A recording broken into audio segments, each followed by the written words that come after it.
সিনেমার পর্দায় বর্ষাকাল বা বৃষ্টির কথা বললেই তুম্বাড়ের কথা মনে পড়ে। সেই ছবিতে বৃষ্টি বা বর্ষাকাল একটা চরিত্রই হয়ে উঠেছিল বলা চলে।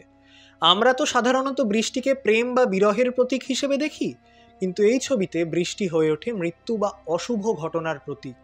তুম্বাড় সেই বিরল জাতীয় হরর ফিল্ম যেখানে আতঙ্কটা খরিত হয় পরিবেশ থেকেও। উইলিয়াম শেক্সপিয়ারের ট্র্যাজেডি নাটকগুলোয় যে কোনো অশুভ ঘটনা বা দুর্ঘটনা ঘটার আগে পরিস্থিতি প্রতিকূল হয়ে উঠত, সেই দুর্ঘটনার আভাস পাওয়া যেত পরিবেশেও।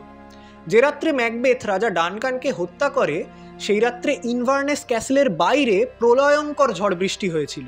হ্যামলেট নাটকে আমরা দেখতে পাবো প্রহরীরা বলা বলি করছে যে রাত্রে জুলিয়াস সিজারকে মারা হয়েছিল, সেই রাত্রে কিভাবে চাঁদের আলো নিভে গিয়েছিল, সকালে শিশিরে কিভাবে মিশে গিয়েছিল রাজার রক্ত।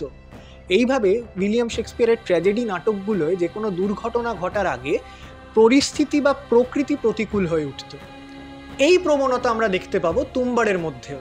সেখানেও মানুষের লোভ নিয়ন্ত্রণের বাইরে চলে গেলে বা কোনো দুর্ঘটনা ঘটবার উপক্রম হলে আকাশ ভেঙে বৃষ্টি আসতো, প্রবল ঝড় উঠত। যে রাত্রে সদাশিব মারা যায়, সে রাত্রে প্রলয়ঙ্কর ঝড় বৃষ্টি হয়। যখন বিনায়কের সঙ্গে দাদির প্রথমবার দেখা হচ্ছে, তখন তাদের বাড়ির বাইরে শোঁ শোঁ করে ঝোড়ো হাওয়া বইছে।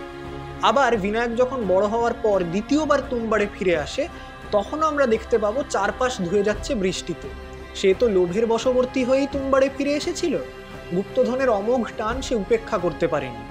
এই লোভ, এই ক্ষয়, এটা বোঝাতে ওই বৃষ্টি ব্যবহার করেন নির্মাতারা।